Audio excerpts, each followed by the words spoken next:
အားလုံးပဲမင်္ဂလာပါခင်ဗျာကျွန်တော်ဒီနေ့မှာတော့တောင်သူတွေနှစ်တိုင်းကြုံနေရတဲ့ဒီကျင်းတို့အာလူးတို့မှာဖြစ်များတဲ့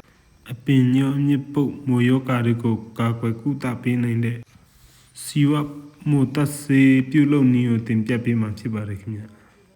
အခုကျွန်တော်ရိုက်ပြပေးတာကတော့အမေကျင်းချံမှာဒီလိုဖြစ်နေတာပေါ့နော်သူကပထမဖြစ်ချင်းမှာတပင်လောက်ပါလေရှိပါတယ်ခင်ဗျာချောင်မရောက်ဖြစ်တာလည်း2ပတ်လောက်ရှိပြီဆိုတော့အခုလာကြည့်လိုက်တော့ချင်းပင်တွေတော်တော်များများဝါပြီးတော့အပင်တွေအမြစ်တွေပုတ်နေပါတယ်ဒါစောစီမကုသနိုင်တော့သူကတပင်နဲ့တပင်ဆက်တိုက်ကူးပြီးတော့တချံလုံးကုန်သွားနိုင်ပါလေခင်ဗျအဲ့ဒီအမြစ်ပုတ်မူယောဂစားဖြစ်ပြီဆိုရင်ဘယ်လိုတိနိုင်လဲဆိုတော့ဆက်ဖြစ်ချင်းမှာတော့သူကအရွက်တွေဝါလာတယ်ပြီးရင်သူကနည်းနည်းကြာတာနဲ့အပင်တွေအကုန်လုံးညှိုးပြီးတော့တပင်လုံးပုတ်သွားပါတယ်ပြီးရင်နောက်တပင်နဲ့အဲ့လိုကူးသွားပါတယ်ဆိုတော့အဲ့လိုအမြစ်ပုတ်သွားပြီဆိုရင်ကျွန်တော်အခုဆွဲနှုတ်တယ်လို့ဆွဲနှုတ်လိုက်အပင်တွေကအောက်အသက်တွေနဲ့မတွဲတော့ဘဲနဲ့ဒီလက်နဲ့ဆွဲလိုက်တာနဲ့ဒီလိုမျိုးပါလာအခုဆိုကျွန်တော်ဒီတိုင်းဆွဲလိုက်တာနဲ့အားမဆက်ရပါဘူးနည်းနည်းဆွဲလိုက်တဲ့နဲ့အကုန်ပါလာတယ်ဒီမိုယောဂါဒီကျွန်တော်တို့ဒီကျင်းတွေအာလူးတွေရောနဲ့ပြီးတော့ခန်းချင်ပင်တွေမှာအဖြစ်များပါတယ်စီပါချစ်စိုက်ပြကြတဲ့လူတွေဆိုရင်တော့ဒီယောဂါကျိုးတင်ကကွယ်နိုင်မှရပါမယ်မဟုတ်ရင်ဒီကကူးဆက်တာလည်းမြန်တယ်ပြီးတော့ဒီကုသရခက်တယ်သူဆက်ချစ်ချင်းမှာတတိထားမိရင်အဲ့ဒီဖြစ်တဲ့အပင်တွေတခါတည်းဆွဲနှုတ်ပြီးတော့ဆေးတမ်းချမ်းပေးရပါတယ်အဲ့ဒါမှပဲတခြားအပင်တွေသူကမကူးနိုင်ဘူး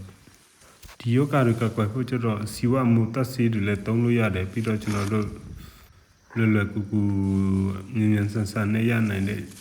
ဓာတုမူတဆေးတွေဝယ်သုံးရင်လည်းရပါတယ်ခင်ဗျကျွန်တော်ဒီဗီဒီယိုမှာတော့ထုံးရယ်တုတ်ထာရယ်အသုံးပြုပြီးတော့တဘာဝမူတဆေးကိုကျွန်တော်တို့ဖော်ဆက်ပြမှာဖြစ်ပါတယ်ခင်ဗျဒါကတော့ကျွန်တော်ဆေးပုံးတပုံးစာခန့်ယူလာတဲ့ထုံးရယ်တုတ်ထာရယ်ဖြစ်ပါတယ်ခင်ဗျကျွန်တော်အခုတုတ်ထာကို30ကျပ်သားဒီ3ဆွန်းအမောက်လောက်ထည့်လိုက်ပါမယ်ခင်ဗျပြီးရင်အဲ့ဒါတွေကိုအားလုံးပျော်ဝင်သွားအောင်ရေနကလန်နဲ့မွေပြရပါမယ်ခင်ဗျ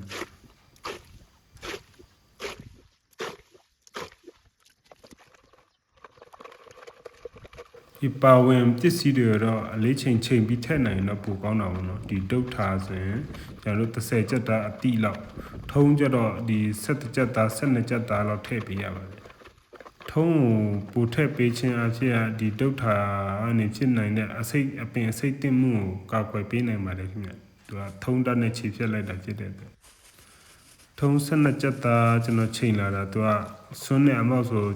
ပုံမှန်ဆိုတော့8ဆွန်းလောက်ရှိပါတယ်ခင်ဗျသမင်းစားဆွန်း8ဆွန်းအမောက်ပေါ့နော်ပြီးတော့တတိထားရမှာကျွန်တော်တို့ထုံးနဲ့တုတ်ထာရောဖြော်လို့မရပါဘူးတတ်စီဖြော်ပေးရပါတယ်အဲ့လိုတတ်စီရေနကလာနဲ့ဖြော်ပြီးသွားပြီဆိုရင်တော့ကျွန်တော်တို့ဆေးဖြန်းပုံးထဲမှာပြန်ပြီးရောထည့်လို့ရပါတယ်ခင်ဗျ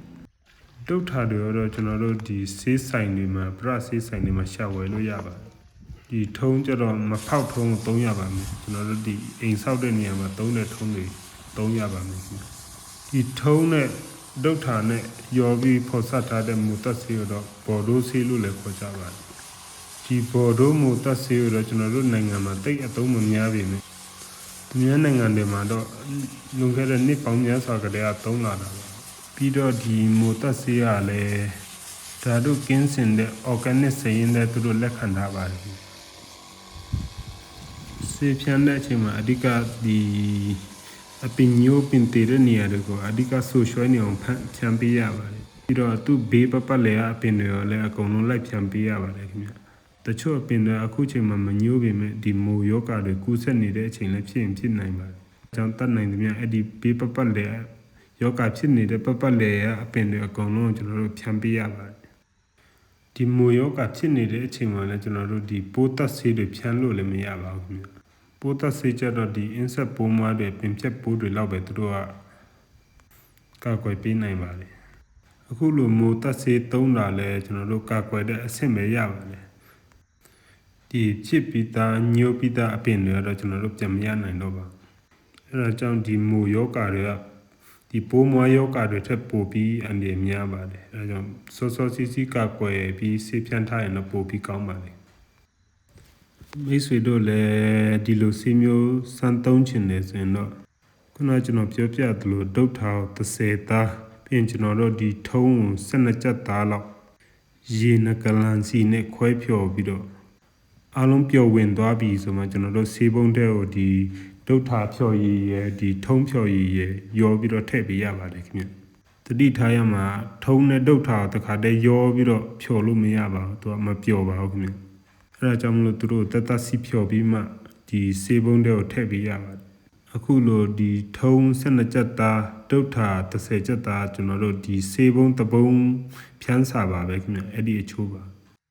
မိတ်ဆွေတို့အနေနဲ့ကျွန်တော်ဗီဒီယိုကြိုက်နေတတ်မယ်ဆိုရင်တော့ကျွန်တော်ရဲ့ YouTube channel subscribe လုပ်ပြီးတော့ Facebook ကိုလည်း follow လုပ်ထားပေးကြပါလို့မြစ်တာရက်ခံမှာပါတယ်ခင်ဗျကြည့်ရှုအားပေးတဲ့လူအားလုံးကိုလည်းကျွန်တော်ကျေးဇူးတင်ပါတယ်ခင်ဗျနောက်ဗီဒီယိုမှာပဲပြန်လည်ဆုံတွေ့ကြပါမယ်ခင်ဗျ